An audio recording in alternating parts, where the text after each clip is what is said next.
today we're concluding a series that's really about what to do when you're heading the wrong direction. And in this series, we've been looking at the story of Jonah, which is full of this time-tested wisdom and meaning and insight for what you do when you find yourself in a situation where you need to make a turnaround. And today we've got a lot of ground to cover, so I'm gonna have to jump into the text pretty quickly here in just a minute. The first two parts of the series, we covered a chapter each, and that was Act 1. As we said, the story of Jonah, it reads more like a play, like a two-act play. And in this two-act play, there's two acts and each has two scenes. And so we covered Act 1, Scene 1, Act 1, Scene 2. And then today we're gonna try and cover all of Act 2. And this play is sort of like a parable. And this parable sort of helps us to understand what do you do when you're going the wrong direction. Jonah was, many of you know the story. If you haven't been with us, I'll recap real quick. He was going in the wrong direction, and we detailed this the first week. If you weren't here, there's all this beautiful directional language of this downward spiral that he was in the middle of. And he finds himself in the middle of a storm. He sort of creates chaos for those people around him and for himself, and they're sort of in a precarious situation, and it's humorous, which we said the style of this story is satire. And Jonah's down below deck, and he's sleeping in the middle of all this chaos, and so the captain, the sailors, they come wake him up, and we said that's the first step to a turnaround. That if you actually want to turn things around, you have to be really honest, wake yourself up to what's really going on in the situation, and be ruthlessly honest about what's really happening. And that's what happens to Jonah. And through a set of circumstances, you'll have to go back and read the story if you weren't here.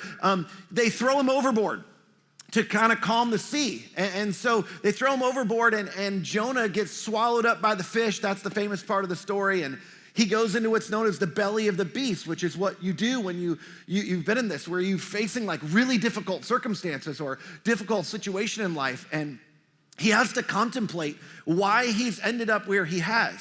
Not just what he was doing and the fact that he was doing what he ought not to be doing, but why was he doing what he ought not to be doing? Why was he going in the wrong direction? And Jonah, in the middle of that, he cries out to God in honesty in reflecting on what he's been doing that got himself in the situation that he's in. And God rescues Jonah, and that's where we left off. This is the last verse of chapter 2. It says this, it says, "And the Lord commanded the fish, and it vomited Jonah up onto dry land," which is an awesome way to begin your morning if you just had breakfast, so I apologize for that. But Jonah, he sort of reemerges, and this is the metaphorical part of the story. Jonah's gone through this terrible experience, and he's somehow come out on the other side of it, and he reemerges enlightened and illuminated. As a matter of fact, I showed you some images the first week, but here's some ancient paintings, and you'll see in each of these, you'll see this halo that's around Jonah's head.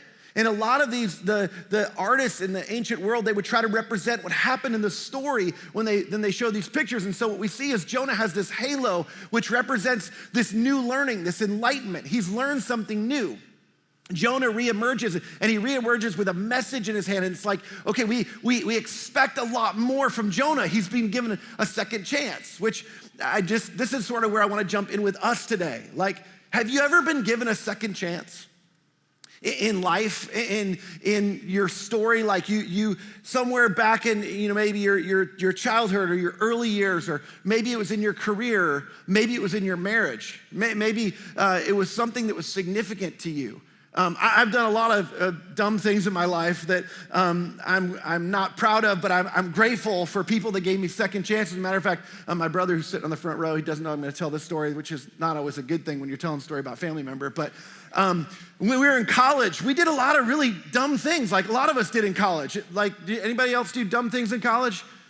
Okay, like 4 or 5 of you are willing to be honest, so it's gonna be a long story for me. But when we were in college, this one time we just thought we had this rival college. My brother and I both played college soccer, and there was this rival school that we were playing against, and we decided before the game, we were gonna go over there and play a prank on them. And it was a really great prank. It's for another, well, I'll just go ahead and tell you.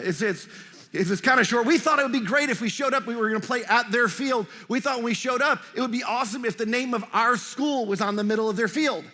And we thought they could wash it off or they could just cut the grass if we painted it on there. So we took gasoline and wrote our name of the school in the middle of the field and lit it on fire.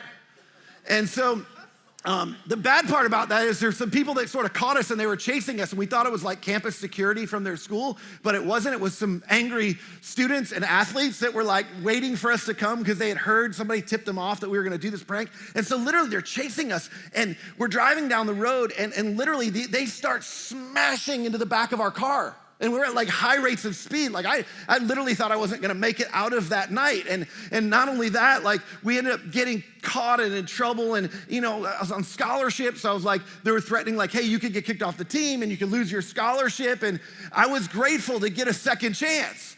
And somebody's here and brought a friend today, by the way, and they're thinking like, did they do background checks on the preachers that are like, but like, and maybe you haven't done something that extreme, and that was a long time ago, so don't judge me, but you messed up somewhere in life, right? Like, and maybe you owned up to it at some point, and seemingly you learned your lesson, and somebody decided to graciously give you a second chance, which isn't always easy. But here's what always happens. With a second chance always comes elevated expectations, right? Like you're expected what's expected of you that the next time won't be like the last time, that you're gonna change, your behavior will be different. And you're expected to sort of level up and do better and get better, which this is sort of, my kids would immediately associate this with gaming. It's like you fail and fail and fail at one level, and then you beat that level, and what you learned at that level helps you go to the next level, and you can now compete at the next level. And it's sort of that same idea. And this is what Jonah's in the middle of. Jonah reemerges in light, and he's getting a second chance. And so we have elevated expectations of Jonah because of what he's gone through. And he's come out on the other side, and you think, now he knows better. He's learned. And so Act 2, it begins with Jonah getting a second chance. And it says this, it says, then the word of the Lord came to Jonah a second time. So this is the second time the word of the Lord has come to Jonah. And if you weren't here in week 1, there's sort of two paths that are going on here. There's Jonah, which I already messed that up. I don't normally do that, so I apologize. Let's try that again. God's here. Jonah's over here. We're gonna trace two paths. Man, I hate that because this is something I like. All right, forget it. Can we start the service over real quick? Is that possible? I'm just kidding. So, second chance, thank you. Give me a second chance, people, come on. Sorry. So God and Jonah, they're interacting, and from chapter 1, in Act 1, scene 1, the same thing happens in the beginning. The word of the Lord, this is repeated, the word of the Lord, it comes to Jonah. And we see this in Act 1, scene 1, and when the word of the Lord came to Jonah in Act 1, scene 1, if you remember, Jonah decides to defy what God wanted him to do. And he decided himself what was best for him. He decided himself what he ought to do. He decided for himself what path he should take. And so Jonah defies God in the beginning. And as we saw, it didn't go well for him. But because of God's graciousness, Jonah gets a second chance. And the word of the Lord comes to Jonah, and he says, God says, go to the great city of Nineveh and proclaim to it the message I have given you, which you also have to go back because he already gave him the message before, and he doesn't repeat the whole message here, but it's sort of like, hey, I'm angry with Nineveh, and these people are wicked and they're violent, and I want you to go and I want you to preach against them. And I want you to warn them that my consequences are coming. And so he says, go and communicate this message. Now, this was the primary role of a prophet. In fact, I told you in week 1, this is the only actual story we have about a prophet's life. All the rest of the other 17 prophetic books in the Bible, their messages from prophets, from God through prophets to people, which was the primary role of a prophet, was to be the mouthpiece of God. And what they did was they provided warnings of consequences if people didn't change their direction, which this is the satire, is like, that's Jonah's story. That's why this is ironic, is like he's now getting a second chance and he's gonna go be a mouthpiece of what he's experienced. Like he was supposed to do this in the first place, he didn't do it, now he's gonna go communicate on behalf of God. Now, Nineveh was this tremendous city. It means nothing to most of us, but as I told you before, it was in northern Iraq along the Tigris River. And here's a representation of what many people believe that city looked like. It was this amazing ancient city. It was the capital, as a matter of fact, and the largest city of the Neo-Assyrian Empire.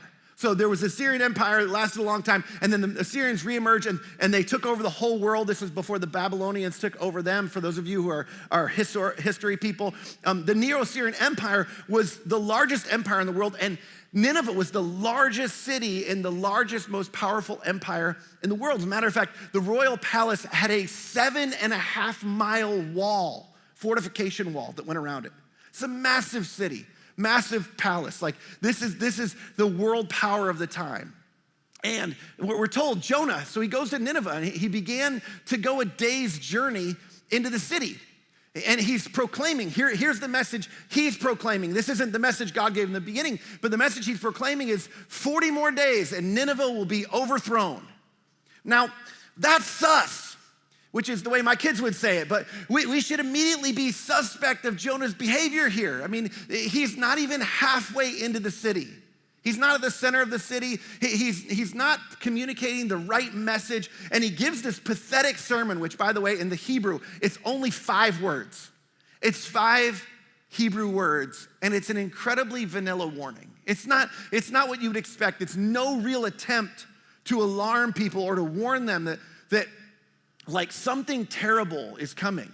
There's no repent because God's angry because of your wickedness. You need to turn around. Take it from me. I tried to go the opposite direction of God. I wasn't listening to him. And let me tell you about what happened to me. And if you don't want that to happen to you. But here's Jonah. He's defied God previously. He's defied his instructions. And now he obeys. But it's like he's just going through the motions. Jonah, you know what Jonah's doing? He's doing like the absolute minimum. He's doing the absolute minimum of what's required of him. It's like, okay, I'm supposed to be this prophet of God, and I'm gonna do the absolute minimum. It's like the word of the Lord comes to Jonah, and he's decided for himself before. He decided for himself he wasn't gonna go that direction. That didn't work out for him. So now he's decided for himself again how he wants to do what God wants him to do. And he does the absolute minimum. And he doesn't fulfill what he's actually supposed to do. And it's sort of like he just shows up to get the participation medal. Which, by the way, is a pet peeve of mine. Like, how come everybody gets a medal these days? Like, anybody, one person's clapping with me. I love that. You get credit. No, you can't clap now. It's too late. It's too late. You get all the credit. Like, no, everybody doesn't win. Sorry, I need to keep on with the sermon. So here's the thing. Here's what's happening. Jonah doesn't get a medal. Like, he shouldn't get a medal for this. But despite, I love this story. Despite his pathetic sermon, look what happens. Like, you thought the part about the fish was unbelievable. Look at this. The Ninevites believed God as a result of his sermon. And a fast was proclaimed, and all of them, from the greatest to the least, they put on sackcloth. I mean, they all believed God. I mean, the God they didn't serve. Are you kidding me? I mean, you know, this is the God that Jonah failed to even mention in his stellar sermon. And they fasted. And they put on sackcloth, which were like, this was about repentance and about mourning. Sackcloth was like this coarse goat hair. And it was like to remind you how terrible you should feel, even if you don't feel terrible. And so they go to these extreme measures. And when Jonah's warning reached the king of Nineveh, though, and this is usually the part where things don't go well for the prophet, because especially in this case, because it's not like it was an Israelite king, which usually that's what happens, although some of the prophets spoke against foreign nations, but usually the prophet of God speaking to the people of God. And this is a foreign king who many treated like a god. In fact, that was sort of the law. And typically this is where it gets rough, but when warning reached the king of Nineveh, he rose from his throne. Look at this language. He got off of his throne and he took off his royal robes and he covered himself with sackcloth. And he sat down in the dust. Now, this is a different perspective.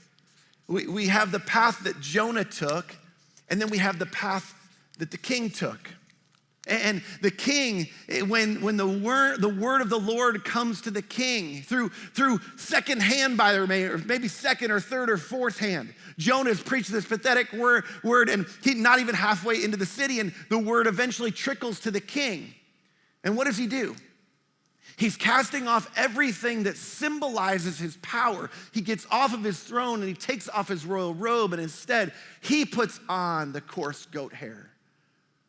He's casting off everything that symbolizes his power and his rights, what he's entitled to. And what we see him do is he decides to completely humble himself. He humbled himself before God. He lowered himself all the way down to the dust, which he was formed from in the beginning.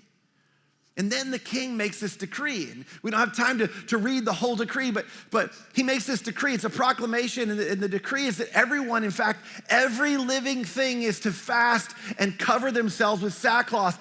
Even the animals are supposed to do this. So this is part of the satire. They're all supposed to do this. And he says, let everyone call urgently on God. This is sort of the summation of his decree.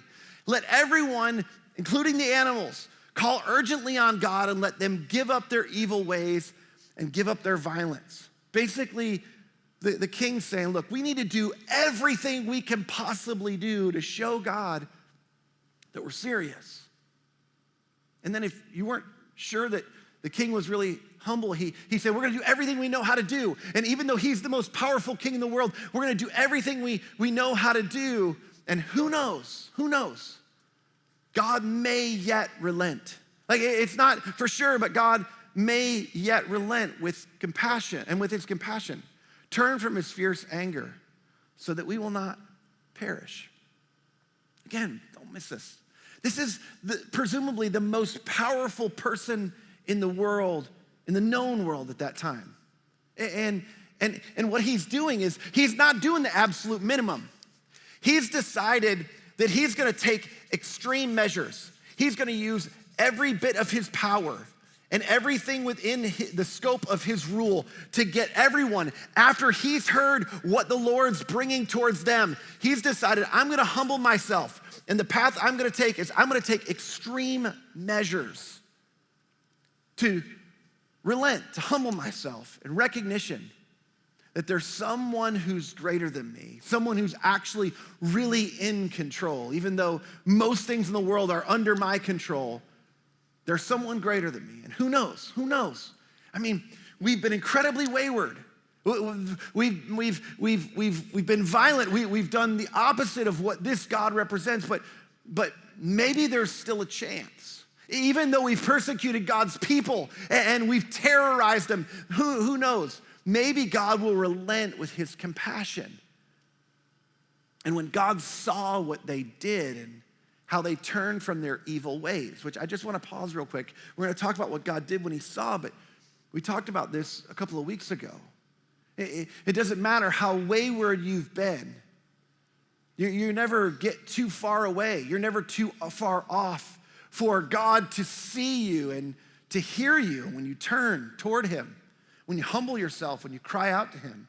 And when God saw, the scripture tells us, when God saw what had happened, when he was paying attention, it was like, the actions of the king were important to him. When God saw what they did, what all the people did, what all the animals did under the rule of this king, and they turned from their evil ways, he relented. And he didn't bring on them the destruction that he had threatened in the beginning. And then what happened essentially is God provided for them. God provided a rescue. God provided a way out. He provided in response to what they did. So did they control God? No, but did their actions matter? Did the things that they did when they humbled themselves and they decided to turn from what they were doing? Absolutely it did. It's what led to their rescue. It's what led ultimately to a turnaround. This is the key thing that leads to a turnaround. was when they sort of humbled themselves and they turned towards God. Now, if you don't know the story, you may not know this part. As a matter of fact, chapter 4, if you were to go search a handful of children's books, chapter 4 is often left out of the children's story. In fact, it's not part of the VeggieTales story. I know I beat up on VeggieTales a lot, but it's just not part of the story. And if you've been following along, at this point, Jonah's obviously not happy, and predictably, scene 2. Chapter 4, we're already to chapter 4. Chapter 4 begins with Jonah sulking. That's what he's doing. And chapter 4 says, but to Jonah, this seemed very wrong, and he became angry. He goes on, and he has this prayer. He kind of cries out to God, and he's like, I knew it. I knew this is what you were going to do. I knew you were going to let them off the hook. I knew that you were going to be gracious to them. This Hebrew construction of very wrong, it's not a great translation in our English language. It literally means exceedingly evil. Like, to me, God, look, I'm looking at this situation, and what you did is exceedingly evil in my eyes. After all they've done, after all the power and all the wealth that they have in the world, it's enough that you've given them all that, and that they're controlling all things, and that they terrorize us and they rule over. But after all they've done, wielding all that evil at our expense, at your people's expense, you give them grace? Are you kidding me? Jonah's like, this is so terrible. He actually says, it would be better off for me to die. And he goes and he sits out on a hillside outside the city. Now, many of us don't know this part of the story, because the part of the story we know is Jonah went the wrong way and he got swallowed by a fish and God saved him, and then he went and saved a bunch of people, but that's not how it happened. And this is because this isn't like the Hollywood, ending that we like to our stories, but the truth is God saw what Jonah was doing too. He didn't only see what the king did. He didn't only see what the king's actions were, but he saw what Jonah had done and how Jonah had responded. And Jonah's angry, but look how the Lord replied. He says, is it right for you to be angry? Which, this is such an interesting question. Jonah's out there going, I just want to die. Would you just kill me? And it's like he's sort of in a fragile state. You wouldn't expect this to be God's response, but it's like he's not going to try and talk him off the ledge. He's like, what gives you the right? Like, I think if we could translate this, like maybe the way God said it was like, who do you think you are? Like, what gives you the right to judge me? And then, I love this part. This is phenomenal. Then God provides. He actually provides for Jonah in this situation. And it's in a brilliant way. You remember, I told you last week, most of us read right over this part, but God actually provided the fish. That's the language. Same word, God provides something else. Then the Lord, look at this, he's sitting on this hill. Then the Lord provided a leafy plant, and he made it grow up over Jonah to give shade for his head, to ease his discomfort. And Jonah was very happy about the plant. This is the desert, and so it's hot out there, and it's like, it seems like, wait, God, what are you doing? Like, you're rewarding bad behavior. Like, you know this if you're a parent. When your kids go and sulk or they go and they pout, you don't go give them attention. You don't go, oh, let me bring you a treat. You don't want to reward that bad behavior. It's like, what are you doing, God? But God is so brilliant, and this story is brilliant. He provides this leafy plant, and then at dawn the next day, God provided a worm, which chewed up the plant, so it withered. And when the sun rose, God provided a scorching east wind, which most of you don't really know what that's like, because when the wind blows here in Atlanta, there's water in the air, and it feels like a nice cool breeze, but we just moved here from the desert, and when the wind blows out there, it feels like a hairdryer. It's terrible. And this is what God brings. He brings the hairdryer, scorching, dry east wind, and he blows this east wind, and the sun blazed on Jonah's head so that he grew faint. God provided all of this for Jonah. The story, the author tells us that Jonah wanted to die. In fact, he said, this is the second time he says this, it would be better for me to die than to live. But God said to Jonah again, he said, is it right for you to be angry about the plant? Which, does this sound familiar? It's like, this is the same thing again. It's like, what gives you the right? What gives you, who do you think you are? Just side note real quick. Some of you learned this in life, but if the student doesn't learn, you can always expect the teacher to repeat the lesson. And that's what God's doing. He's like, you didn't learn the first time, and you didn't learn the second time. And so what God provided brilliantly for Jonah, God provided something that Jonah didn't want, but he provided something that Jonah needed. He provided yet another lesson. And this time, he's gonna spell it out for Jonah. He's gonna spell it out exactly what's going on. He says this, he says, you've been concerned about this plant, though you did not tend it or make it grow. You didn't plant it, you didn't water it, you didn't make it grow, I did, and it sprang up overnight. And it died overnight. It's not like you got really attached to it, like it was your pet plant or something like that. It's like, well, what gives you the right to be sad about this? Here's your problem, Jonah. You're trying to be somebody you're not. You're trying to play a role you shouldn't be trying to play in your life. You want to be in control. And maybe by now you're starting to figure out that you're not. You're not in control of the circumstances around you.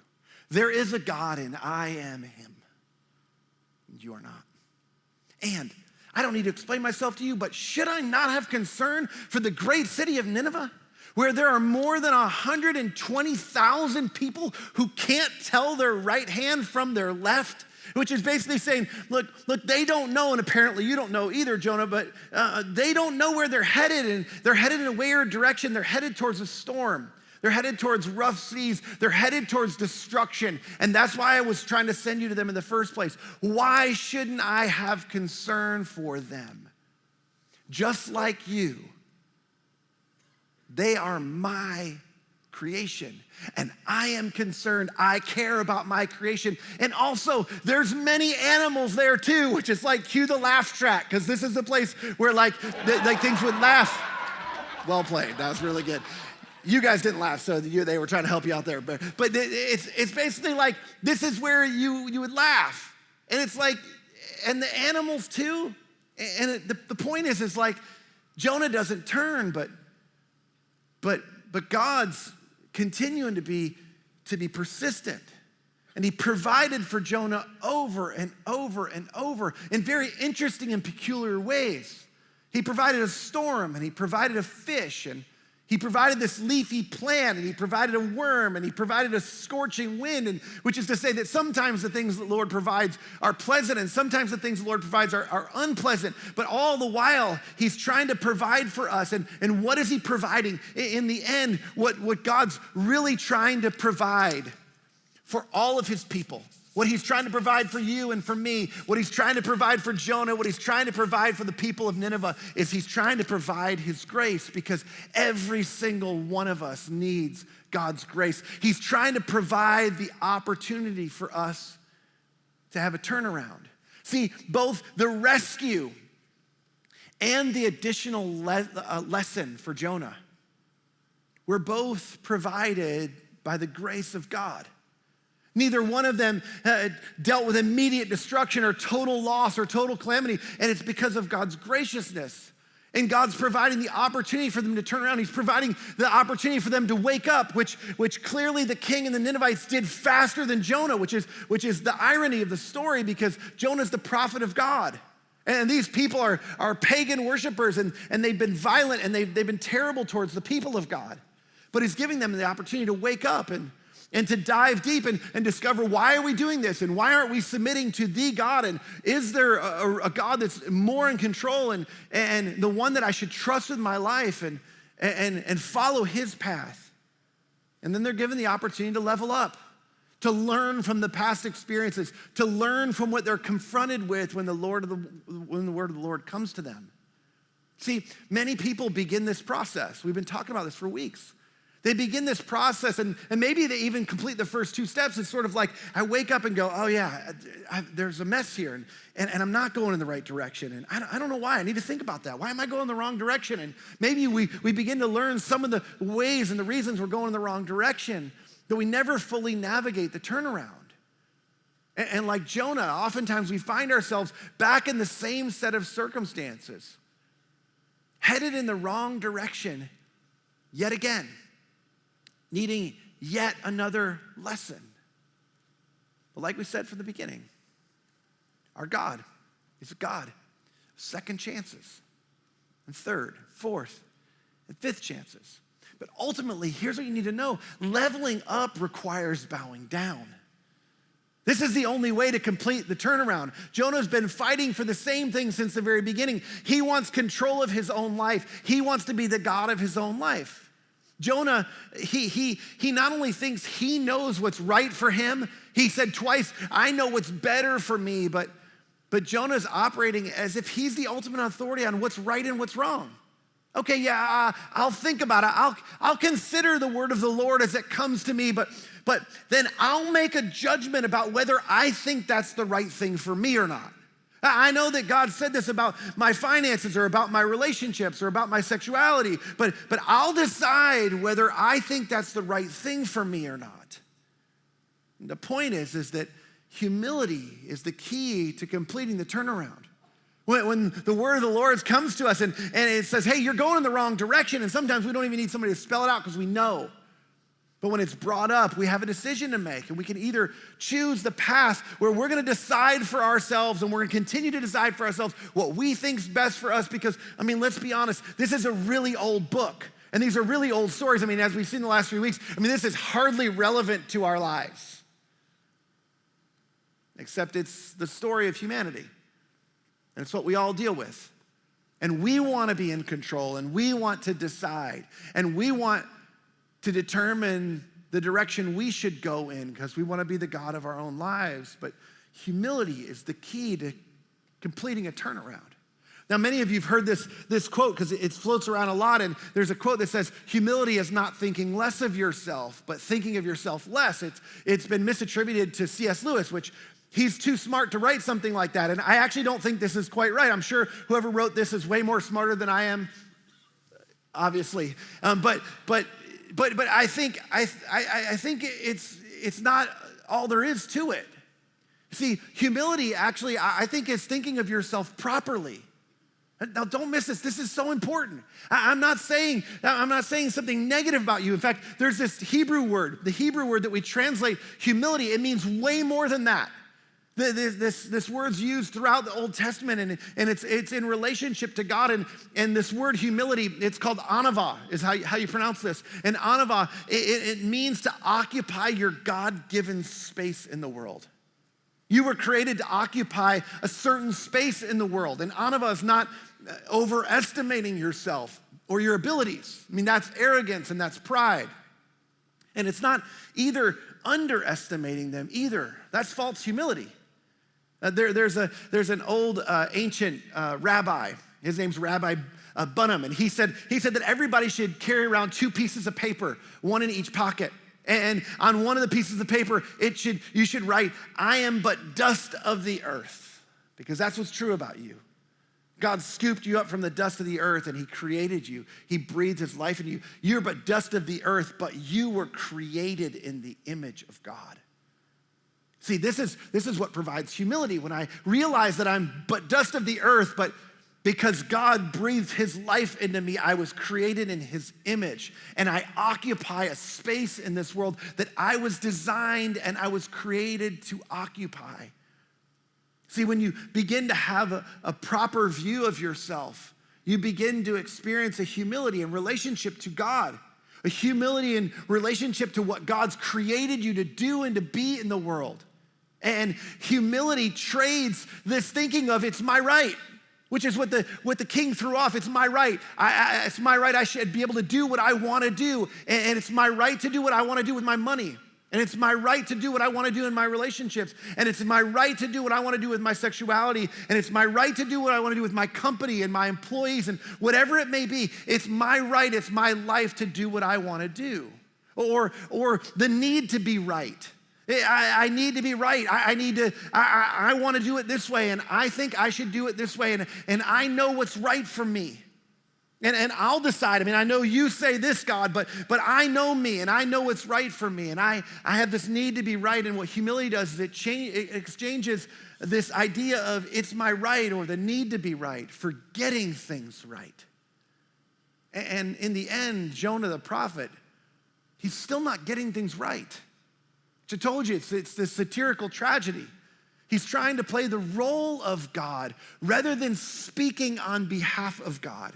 He's a conduit of God's wisdom. He's a conduit of God's truth. And he's trying to play God instead of speaking on behalf of God. This is the worst part. I love this story, but the worst part is that's where the story ends. Sort of. Like we don't really know. It's the end of what we know what happens to Jonah. But we're left wondering. I mean, what did he do next? I mean, he's been given yet another chance and he's been given another lesson. Does he get a third or a fourth or a fifth chance? Like what happens to Jonah? And by design, we don't know because by design, we're meant to consider the same thing for our own lives. We're meant to consider what will we do when the word of the Lord comes to us? Will we be people who just decide we're going to evaluate, we're going to decide for ourselves what we want to do? Or will we respond like the king? Who will we be? How will we respond? And in light of that, God will pay attention. He's paying attention to what we do. And when the word of the Lord comes to us, we respond one of two ways. And then God sees our response. And God will always provide for you. This is what you need to know. God will provide for you as a result. And he will either provide a rescue and a turnaround if you choose to humble yourself. Or God will provide yet another lesson. If you decide you're going to keep walking your own path and going your own way. Either way, it will be God's grace in your life because we serve a gracious God. He's loving. He cares about every single one of you, no matter how far, how long you've gone your own way, how big or how small you've decided to venture your own direction. God wants to turn you back toward himself. He wants to lead you back in the right direction, in the way that's best for you, to the best kind of life for you.